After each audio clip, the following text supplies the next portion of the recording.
Welcome to Book Banter with me, your host, Dianne Burkhart. I hope you will join me every Wednesday as we explore all things to do with, well, books. Let's get on with our show today.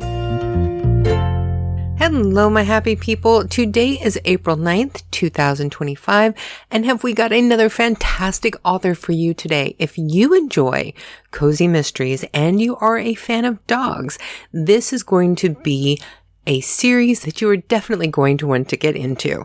And we have a reading from her latest book at the end of today's episode. So be sure and stick around all the way to the end. And after the interview, I have some information about what is coming up next week and other things that are happening with Burkhart Books and your Book Banter Productions.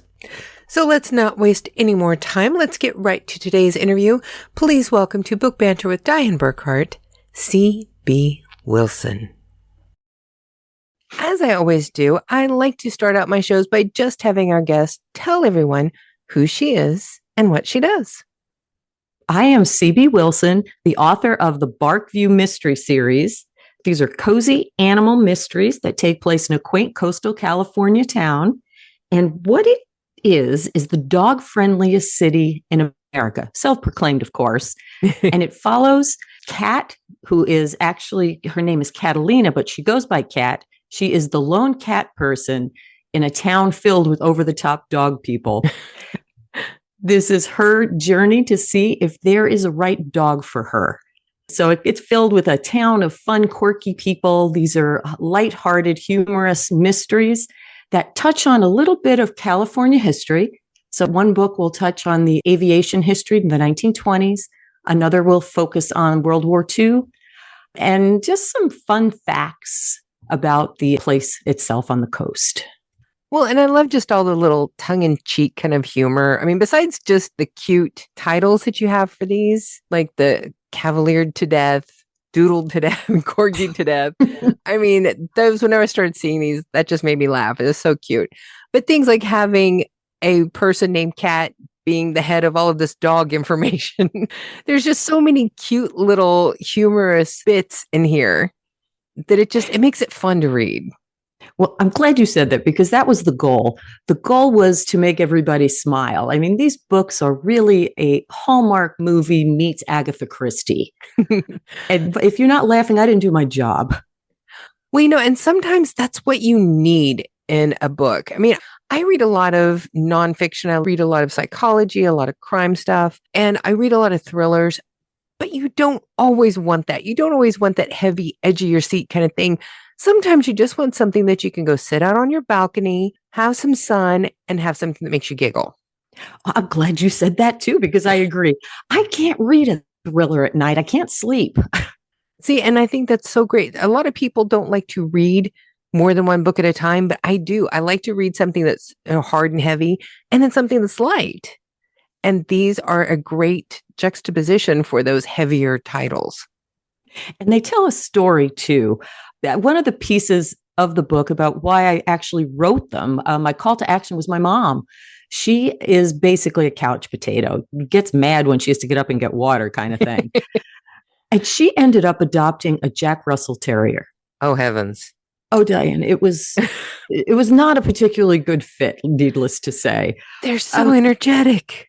Exactly. So it really made me realize I grew up with cats as a child. And it was my first look at, wow, people love their dogs. Mm-hmm. I don't understand why. Well, I kind of started looking around at that point and realized that there is a right dog for everybody, but you kind of have to do your homework first. So these books, in addition to being a fun romp, are also educational. The mysteries are solved by using the traits of the dog. So a cat person ends up babysitting or caring for an individual breed in each book. And the mystery is based on what those dogs' traits are to solve it. That's a great idea, too, just for people who are trying to figure out what kind of dog they want. They can get a great mystery and then also learn about a breed that they might or might not want to adopt. And that's actually, I've gotten many, many emails about that. I had a lady who came and purchased the German Shepherd book from me. This was about a year or so ago. And her and her son read the book together. And I got an email back from her probably a month after she purchased the book. And it said, "Thank you very much for writing this book. My son and I realized that a German Shepherd is not the right dog for our family." And that's a good thing. It's so much better to realize that before you get a breed than after. So true. It's a complete goal of mine to make sure that we home as many dogs as possible, and let's get them at the right home. And that can make all the difference.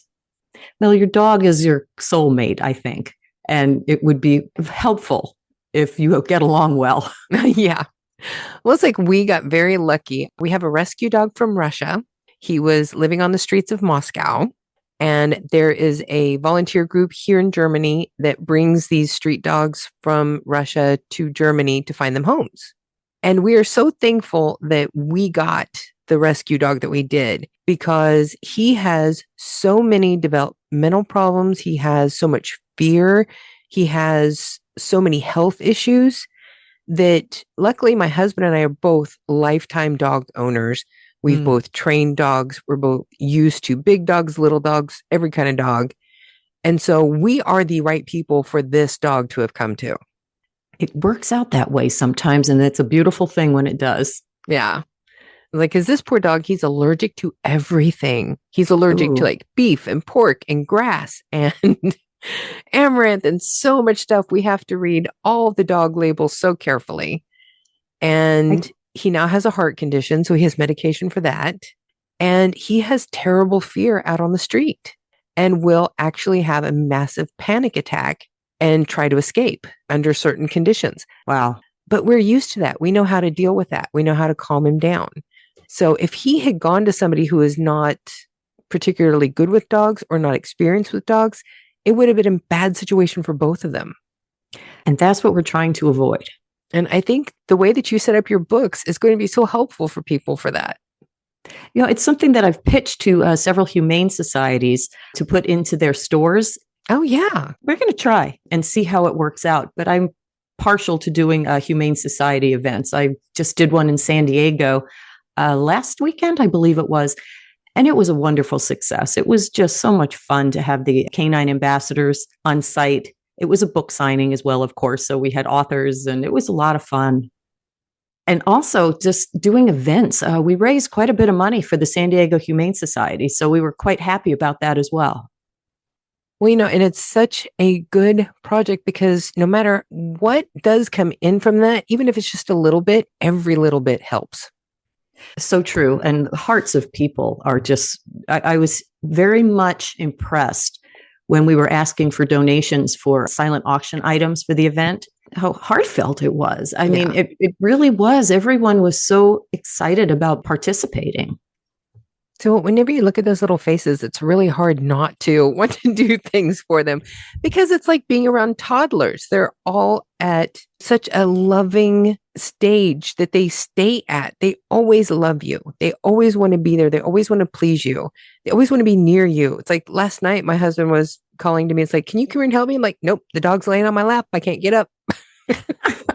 Sorry. Well, if everyone had that relationship with their dog, it would be perfect. Yeah. Yeah. It's sad that there are people who do not feel that way. That is true. Now, I do want to back up a little bit. One of the things that I always find really interesting is the careers that people start out with before they become an author and how they transitioned into finally becoming an author. And your field of study really does not seem to have any correlation with writing dog-centered cozy mysteries. I do have to say the call to action was quite strong for me on this one. I've always enjoyed writing. I go back to, I read Nancy Drew books when I was a kid and absolutely devoured them. I fell in love with them. They were wonderful, except I kept changing the endings. I just, Carolyn Keene just needed to kind of tweak it a little bit as far as I was concerned. I love that. So I started writing when I was quite young. I went into the family business, which was packaging. And I've been to Germany several times for the big packaging show because of it. Loved it. It was a wonderful, wonderful career. Traveled the world dealing with different types of food packaging. So yeah, it is kind of an interesting step how I walked into writing. Well, and aren't you also a graduate of the Gemological Institute of America? Well, that's because I like really big diamonds. Good answer. Which I did put in some of the books. So there is a jewelry aspect of the hunt for the Douglas diamond that starts in Shepherded to Death and continues through Corgied. So it's Shepherded, Doodled to Death, and Corgied to Death that deal with the hunt for the lost Douglas diamond.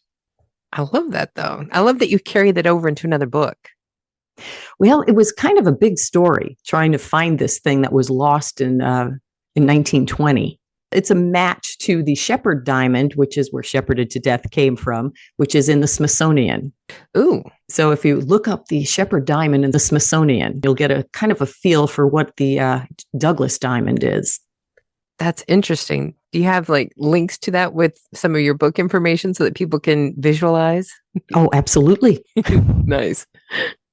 Now, whenever you were doing this work with packaging, how did you say, no, I want to write a book and sit down and start doing that? What was it that finally got you to make that change? Really long airplane rides. I understand that. Yeah, truly, that's what it was. It was what do you do with yourself when you're on the road 3 or 4 days a week? Yeah. And there are flights across the country, international flights. So I started writing on the airplanes. Yeah, I get a lot of work done on airplanes. In fact, now when I'm running up to a deadline, that's the first thing I do is I book a flight somewhere Nice. far away. Have you ever been to the Frankfurter Buchmesse since you've been to Germany? I have not. I don't know why I missed it. I was in Cologne and Dusseldorf most of the time. Mm-hmm. Dusseldorf is where I live. In Frankfurt, though, they have the Frankfurter Buchmesse, which is the largest publishing convention in the world, and it happens every October. Wow. I'm going to have to get over there one of these days. It is amazing. We finally got there for the first time last year, and my husband and I were both just like, oh my God, this is huge.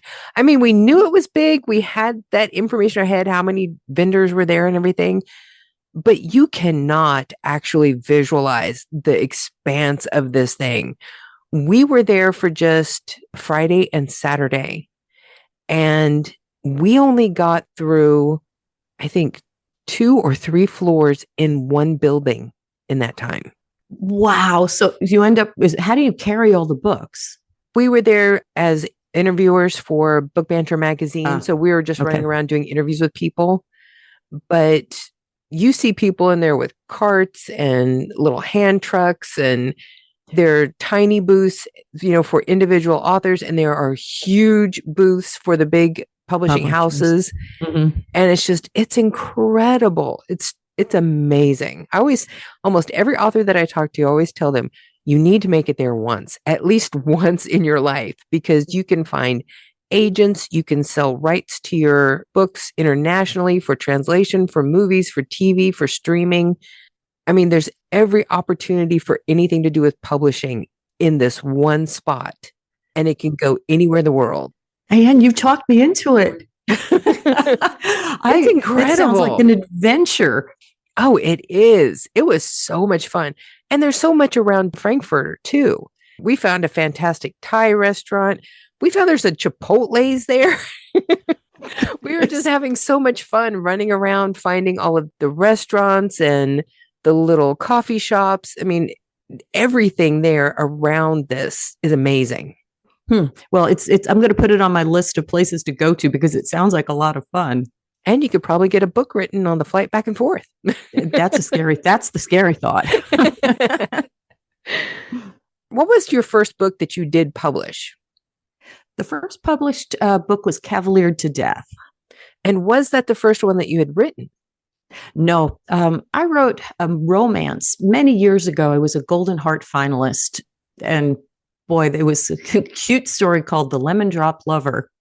Nice. And it just never really went anywhere. So I kind of needed to find my voice, and I did find my voice in the dog books. Now, is this traditionally published or are you self-published or like a hybrid in between? I'm self-published. Did you ever try to go traditionally published?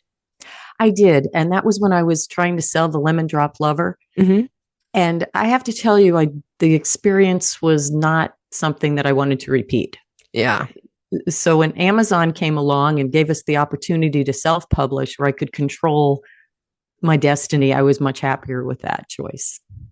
Well, and I have to tell you, for somebody who is self-published, one of the things that I usually see people struggling with so much is their cover work. And your covers are adorable. Well, thank you. That's me. They have like that perfect cozy mystery look to them that makes you want to pick it up and just say, yeah, this is going to be a good afternoon. Oh, I'm so happy to hear that. You always struggle with covers and fonts and what works and what doesn't work. Well, and that's one thing that a lot of people don't understand. You have to pay attention to so much. You have to pay attention to what fonts that you use, because some people, because of dyslexia, if they have vision problems, they may not be able to even read your title depending on the font. That is a very good point. I didn't think about that so much as I wanted something that was cutesy. Mm-hmm. But yours is easy to read. And the fact that you have the white outline with the black centers makes it a good high definition. Wow. You're right. Those are things you don't think about. That was actually not done on purpose. It was just something that caught my eye. But it makes it easy to read. That's true. Whenever you decided to start publishing these on your own, what was it that was the hardest thing for you to do as a new author? Well, I think it's the continuing problem of marketing. Yeah. The getting the book done, finding the editor to help. I was very lucky that my editor was wonderful, and we worked well together through 8 books when she retired, and I cried. Oh, yeah. It's hard to lose a good editor. Oh, really? She was wonderful. So that was actually not the hard part for me. Designing the covers, doing the back, that was okay as well. The hardest part is, how do you sell it when you don't have an outlet where being found on Amazon? Yeah. And that has been the struggle for the past 3 years is, okay, so what's the next move? What's the best step? And how do I find readers? How do I get the word out?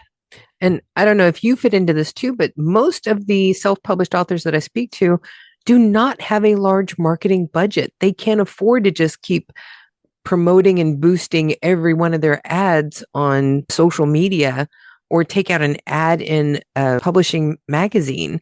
It's too expensive. They can't afford it. They have to rely on word of mouth, grassroots, their own social media platforms. And that can be really tough to grow those things. And I agree with that entirely. It is. And it's finding, I think, your spot of the people who are going to love your book. It's not as easy as you think. Oh, yeah, definitely. I know almost every author that I speak to, whenever I ask them, what is the bane of your existence? It's marketing. Yes, it is. And I come from sales and marketing. So it really surprised me that it was so different than corporate America. Oh, yeah. That's like myself. It's like I was a graphic designer. I started when I was like 17 being a graphic designer and doing promotions and advertising. I worked up into sales and did advertising and marketing. I was the head of a couple of different marketing departments for newspapers. I know how to do marketing. I know how to sell things. But when I tried to do it with my own books, trying to find my market was a nightmare. Thank you for saying that, because I felt the same way. I come from, again, the same thing, sales and marketing, packaging material all over the world. I get into the book business and I'm like, what? Yeah. What do you mean this doesn't work? It's absolutely incredible. And I've spoken to several other authors too, who they have the same kind of background. They did a lot of work in publicity, in promotions. They have advertised other people and had fantastic success. And then whenever they try to do their own books, it's like they hit a wall. And I think part of that problem is that book marketing is so much different than your average product. Doesn't it seem odd though that it is? Yeah. It's a product. And that I think is the part that's hard to wrap my arms around. I think one of the things that makes it so difficult is if you have like a bottle of ketchup, you can pretty much figure out who your target market's going to be. You want people who are, of course, going to be eating condiments on their food, people who are going to be having things that are typical, like hamburgers and hot dogs and French fries. Those are going to be a hot market for you because that's a typical pairing for that product. But something like your book, you take a cozy mystery with dogs. Okay, yeah, dog people like it. People like cozy mysteries. But whenever you try to actually identify the people in that market, it can be anyone. It can be housewives. It can be truck drivers. It can be bikers. It can be cops. It can be military. There's no way to just say, hey, I have a demographic of housewives 18 to 35 this is perfect for them. You can't do that. And that I think is the problem. It's just how do you find it? How do you find the market? I agree with you entirely on that. You're so right. I'm saying if anybody ever figures that gem out, they will make so much money with people coming to them to market their books. So true. And then as a series writer, the key is not necessarily selling one book. It's selling all of the books or a majority of the books in the series is how it's supposed to work. Well, mine tend to be one and dones. Someone has a dachshund, so they purchase the dachshund book. Or someone buys as a gift for someone who has a corgi. It's like, oh boy. So it's hard to run the numbers on read through. I know you said you have the 2 books that have like a carryover in the story, but do you ever do a cliffhanger to maybe entice somebody to pick up the next one? Oh, of course. They're all somewhat sequential. It's how Kat's life changes as well. She starts out as she's afraid of dogs at the very beginning of the series. And as she goes through the stories or through the different breeds, she starts to realize that dogs are pretty good. They're really they really shouldn't be afraid of them, which is kind of why we started with a Cavalier King Charles, because that's probably the least terrifying dog of all, right? So yeah, you definitely wouldn't want to start with a Chihuahua or anything. Yeah, no, that wouldn't have worked out so well for her. And she's real good about telling me that dog is not a good fit for me. No, but seriously, it's the evolution as well of her growing up. Now, which one is your latest book? That is the Puppy to Death? That is correct. And Puppy to Death has an interesting story behind it. I ran a contest, I guess it was probably a year ago now, for National Pet Day, and asked my readers or followers to send me in a picture of their pet. And we picked a winner at the end of that. And I found out that half of my readers were cat people. They sent me a picture of their cat for National Pet Day, which I guess it surprised me a little bit. So I felt that I needed to add a cat to the next book. So Puppy to Death has 2 puppies and a cat. And that I think that's so good though, because I know so many people that they have a dog and a cat together. And they have the most adorable pictures of them like sleeping together, all cuddled up. It is great when that happens. Yeah. When I was young, I had a Chihuahua named Killer, and he thought he was. And my sister had a cat. I don't remember what the cat's name was. But my dog hated everybody on the planet except for that cat. He loved that cat. And go figure. Chihuahua, of course. Well, Puppy to Death was a ton of fun to write, with the interaction between 2 puppies, a cat, and of course the heroine, and what she went through in Hawaii. So I moved the book to Hawaii, and it was a fun adventure. I had a ball writing it. I've spent a lot of time in Hawaii over the years. My family lives there, so when it's a really horrible place to have to go home to family, right? Yeah. So it was an enjoyable kind of trip down memory lane for me in so many ways, of all the places I really enjoyed going to on the islands, and doing it with a puppy beagle and a Frenchie at all times. I love Frenchies. They are passionate owners that own Frenchies, that's for sure. There are a lot of them in Germany, too. Everywhere you go, you see at least one or two Frenchies. Huh. Well, they are the most popular breed in the U.S. right now. Really? I didn't know that. I was surprised as well. I kept thinking it was going to be a golden retriever on the top of the list. I would have thought so. Then number 2. Now, you also have another book that's slated to come out later this year. Well, I'm working on it right now. We're stepping away from Barkview for the next book, and it's a new series that is called Diamond Detectives. And this one will take place in Arizona. It is about a woman who actually investigates lost and stolen diamonds. She's hired by insurance companies or law enforcement. And so her job is to find lost and stolen diamonds. And of course, I added a dog to this. It's turning into a romantic suspense. I'm going to call it a romantic mystery because it really is still the cozy mystery format, but there's a little bit of romance in the story. And of course, the heroine with a dachshund, because believe it or not, there are ore dogs. These are dogs that can smell diamonds through rocks. Oh, wow. They were quite popular back in the 1970s. And I said, we're just going to resurrect that. So I gave her a dachshund, being that they were badger dogs and would go into holes anyway. So it just works out quite well. And this is a hunt for a stolen diamond in a town called Sunset Peak. So more to come on that as it continues to get written. But hopefully that'll come out, I would say probably June-ish. So I was going by the front of your book, The Puppy to Death. You have Retriever to Death. Yes, and that'll come out sometime probably late summer at this point. And that one, I just kind of cat needed a break. So we gave her a little bit of a break. Her life is about to change. So when she comes back and Retriever to Death, it'll be a little different. Oh, okay. That sounds intriguing. Now I think would be a good time for us to do our 5 quick questions that never turn out to be quick. But I'm just nosy and I like asking these questions. Uh-oh, this is me on the hot seat, isn't it? So these are our fun questions just so that people can get to know you just as a person. Okay. So question number 1. What is your particular favorite dog breed? I think I'm going to have to decline answering that one. Just because there's so many great ones? Exactly. And at some point when the series ends, y'all will know what my favorite dog is. But I think we need to keep that door open for a while.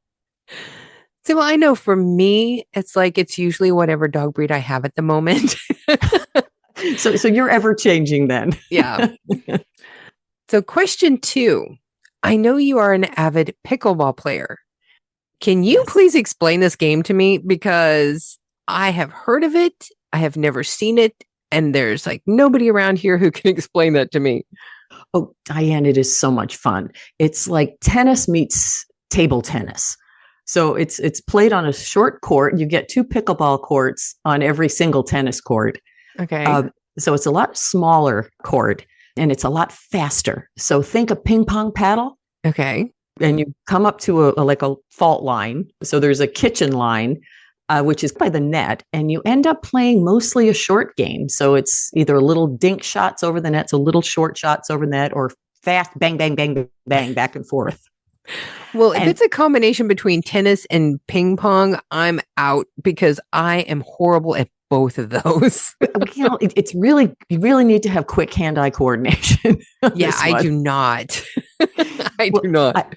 I highly recommend you take a look at it though on TV. Just take a look at a YouTube video or something. It is a blast. It's very social and it's not as strenuous, I don't think, as tennis is. I played tennis prior to learning pickleball and I'm hooked on pickleball. It's really fun. I tried to take tennis. They had a class that you could take in high school to see if you could be on the tennis team for the school. And I spent more time combing through the trees behind the tennis court to find the ball that I had shot up over the fence and into the trees. I could hit home runs with that sucker so well. So it was baseball you were playing. Yeah. I was horrible. It's the same thing with ping pong. It would be in the other room and down the hall. I have a bad habit of that kind of thing. Well, this may not be your sport then. I find it a lot of fun. And I did put it in a handful of the books because Kat does play pickleball and she's actually quite a good player. And she just has a great time with it, meets people and drags people into mysteries through a pickleball court. So question 3, this one might be a little bit tough. If you could be gifted an animal rescue and all of your expenses were covered, but you would have to give up writing forever to have it, would you do it? Wow, that's a difficult question to answer. Those are two passions for me. Which would be more important in the end? Oh, is there any way we can compromise? Nope. No compromise. Darn. There isn't half allowed, half not allowed. I think that I would probably have to continue writing only because I think that helping the animals, I can still do it through writing, maybe a different way. Mm. Well, I mean, that's basically what you're already doing. True. Now it's more, I think, overt on how I'm doing it by helping rescue, but it can certainly be done in different manners as well. So question 4, this one is a little bit weird. Is there a movie that is basically considered to be a horrible movie, but that you just absolutely love watching? I mean, I can give you an example. Movie. I love Killer Clowns from Outer Space. It is a stupid movie, but I love that movie. Okay, so this one's a secret. Well, I think I'm taking the curtain back on this one. I really like The Parent Trap. Which one? And I can either one. The original, of course, was great, but I even liked the remake on it. It was so much fun, and it was just, yeah. My husband gives me crap every time I turn it on because every time it comes on TV, it's like, I gotta watch The Parent Trap. I think it's cute. It's sort of in the vein of Hallmark movies. It's just a fun movie. Exactly. But his comment is, about the 10th time.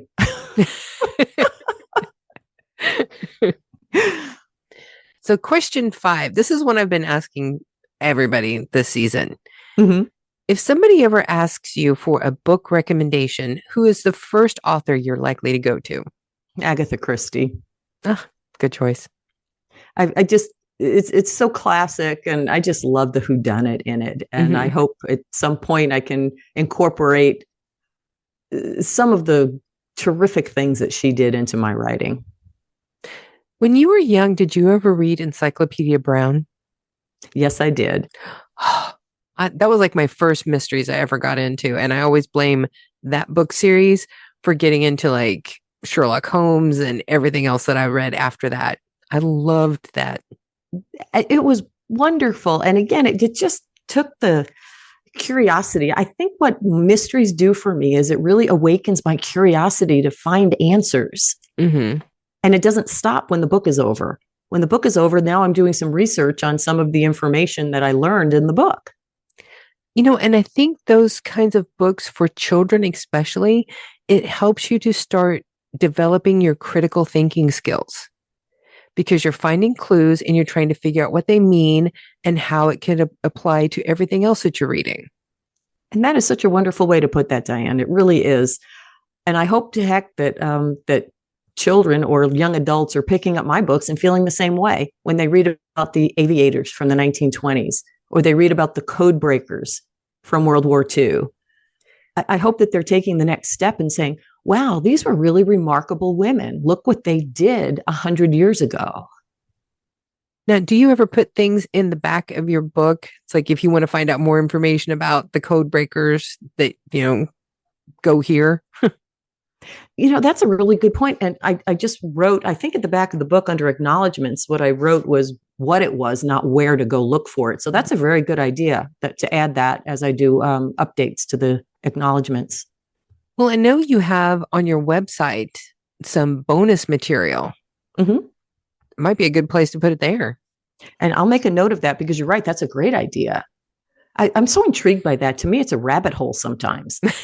The little pieces that pop up. I mean, the new book with the diamond detectives, delving a lot into different types of diamonds and how to tell them apart. And I'm just having a ball, but I'm realizing that I'm not writing as much as I'm reading. Yeah, research can be such a trap sometimes. Well, since I graduated from the GIA, I have to tell you, the world's changed in diamonds. So I had to take 2 classes so I could truly understand the difference between the CVD and the HPTP diamonds, which are man-made. Wow. Dude, have you ever done any study? I know that they have those things where you can now have your ashes compressed into a diamond. I have not heard of that. Yes, I have to do that, of course. I am a diamond person. That kind of brings a whole new meaning to She Left Me Jewelry. Yeah. Wow. Could you forward that information to me? I very much would like to look into that. That's very interesting. Yeah, it's right. And you can use it with your pets too. If your pet passes away, you can have their ashes compressed as well. Which makes a lot of sense because diamonds are made from carbon. Mm-hmm. Wow. It's really interesting. Well, who knew we were going to talk more about this than we were about puppy to death? Now, did you want to do any reading from the book? I certainly can. The beginning kind of gives you some background. The action scene starts when she's already landed in Hawaii. Okay, well, then maybe go ahead and do the beginning, because if that's going to give people more of a view of your main character, that might get them interested in any of the books, not just this particular one. Okay, sounds good. So a reading from Puppy to Death then. Whoever said no news is good news didn't produce live TV. Visions of dead air, the long pause when every viewer thinks their TV has frozen, made my go-to morning caramel cappuccino sour in my stomach. From hound hunts to Pekingese preenings, everyone in the self-proclaimed dog-friendliest city in America had an opinion.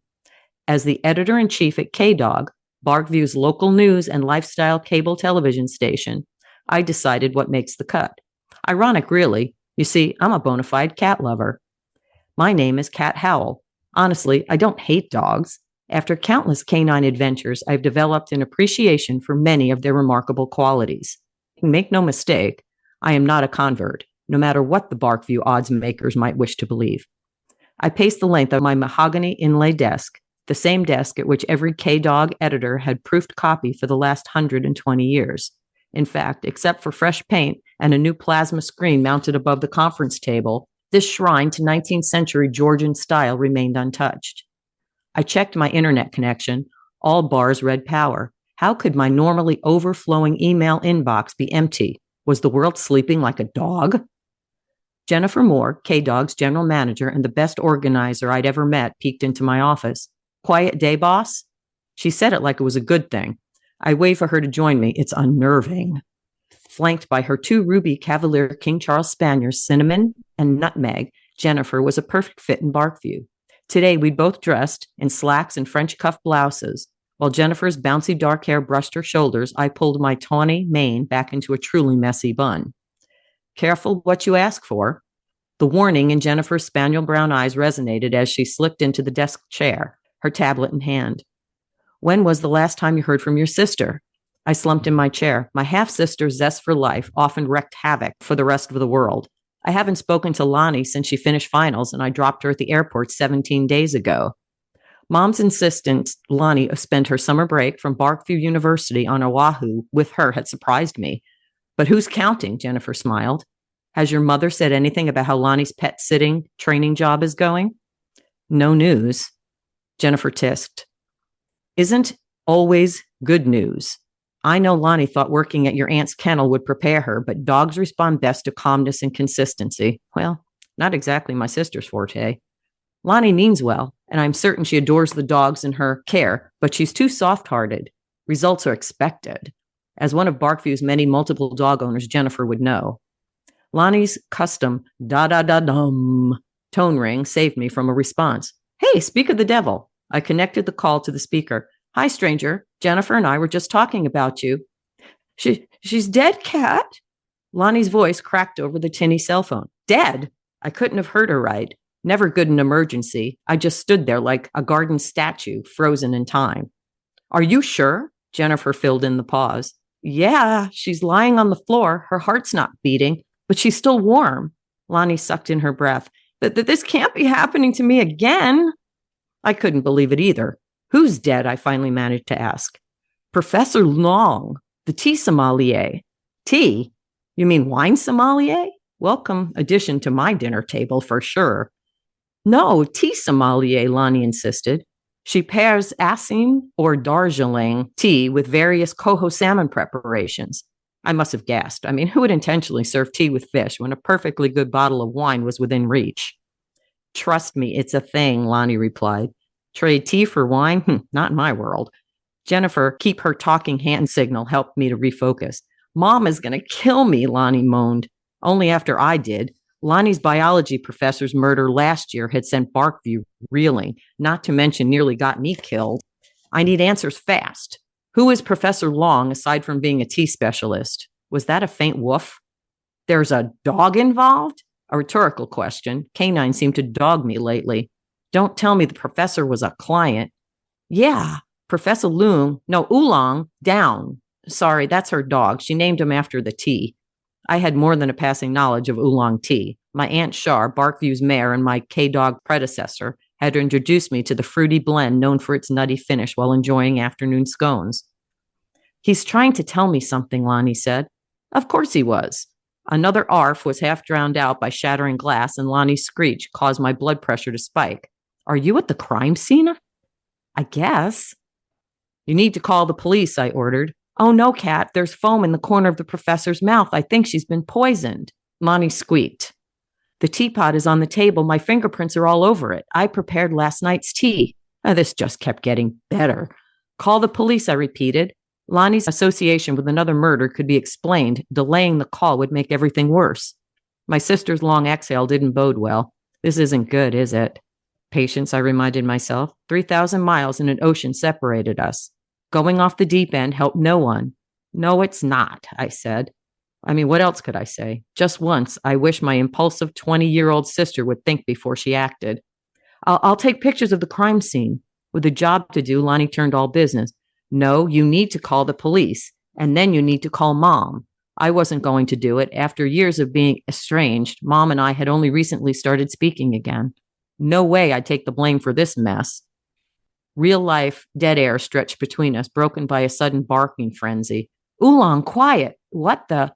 Hold on, there's someone outside. No way, Kat, you've got to help me. This has been about the treasure the professor and I found. The phone went dead. Lonnie. I looked at my screen, disconnected. I redialed. The call went straight to voicemail. Jennifer's fingers tapped on the tablet. I'm searching for Professor Long at the University of Hawaii. Her unruffled, let's get the job done attitude worked for me. I pinned Lonnie's location and dialed my mother. That call went to voicemail too. Geez, didn't anyone answer their phone anymore? I left a message. What important thing did the professor discover? I air quoted important. What could a tea specialist and my sister have found that would result in murder? There's no Professor Long on the faculty at U of H on either campus, Jennifer said. Check for a tea sommelier on Oahu. The professor's title could be from another institution, or even honorary. Jennifer typed, a Professor Long teaches classes at a tea plantation on the North Shore near Haleiwa named Oolong Men. Well, sounds like a starting point since the professor named her dog Oolong. A plantation in Hawaii? I thought the term referred to cotton or tobacco farms in the southeast. Yeah, it's a good-sized tea farm. Hawaii has several of them, mostly on the Big Island. The climate and soil are excellent for growing the crop, Jennifer replied. I'm booking you on the first flight to Honolulu now. I should object. Managing a 24-hour cable station required all hands on deck. Don't think, just get going. I'll call 911. Jennifer gestured for me to scoot. I've got this. I believed her. If anyone could manage, Jennifer could. And now she had a story to report, even if Lonnie in trouble wasn't breaking news. Am I booking Russ too? Jennifer asked. He's in D.C. and need to know FBI meetings all week. The whole secrecy thing made me crazy, but the FBI was my husband's security company's largest client. Talk about bad timing. I'd have to handle my sister's latest mishap without Russ's help. I'll call him on my way to the airport. I cut off Jennifer's lecture by adding, and my mother. Much as I dreaded it, there was no avoiding Mom with this one. While her military connections had helped me prove Russ innocent of murder in Australia and locate a World War II codebreaker for me during my Corgi adventure, I doubted my mother's ability to remain objective in this mama bear personal situation. Text mom with my flight information in case I lose cell service before I reach her. I grabbed my purse and sprinted across my office. Jennifer's next words stopped me with one foot out the door. Here's something interesting. I paused in the doorway. Barkview's trivia queen's revelations tended to be noteworthy. Oolong Men translates as Black Dragon Gate in Mandarin. My intuition pinged. A vivid image of a red door guarded by a scary-looking Chinese dragon came to mind. It stayed with me during the long trans-Pacific flight. What the heck had Lonnie gotten me into this time? That is so great. I think that my audio person did a better job, though. And I have a lot more respect for her after trying to do that on the in front of the microphone. Audiobooks are a great thing to have right now, but they are so hard to put together. You know, she does a great job. I actually hired it out. A company does everything for me on the audio, and I'm really glad I did it that way. Yeah, that's a good choice. There is so much to it that people do not even realize. And if you can find somebody that you can afford to do it, that is the way to go. Yeah, I agree on that. Honestly, Dianne, I really took the corporate America view on the whole book publishing thing. I've hired out most of what I do, only because it was easier, yes, but because I wanted this to be a very professional presentation. And it comes across that way too. It does look professional from start to finish on all of this. That's why I wasn't sure that you were self-published, and I had to ask. Well, I'm glad that you felt that way. That was what the goal was from the beginning. I felt if I was going to do this, I wanted to do it the right way. So now before we go, let's remind everybody who you are and where they can find your books. I am CB Wilson, and my books are available at Amazon or on my website at cbwilsonauthor.com. If you're searching Amazon, it can be found very easily under the Barkview Mysteries or under c.b.wilson author. And as always, we will have links in the description of today's podcast and on our website at burkhartbooks.com/podcast.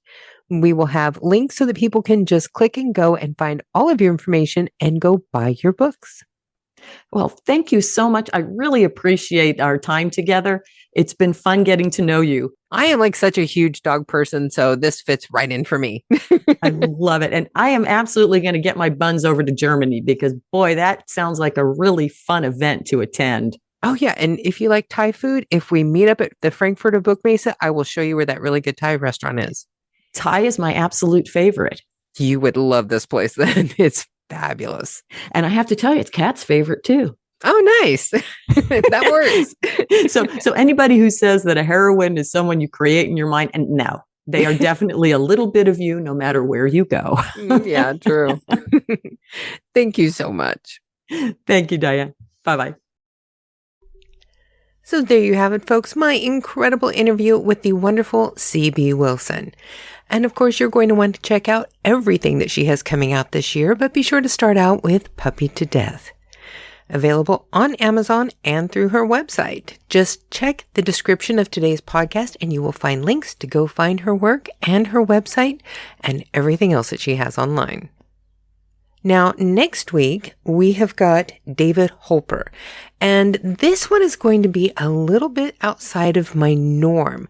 I'm really excited to bring you this interview. It was so interesting.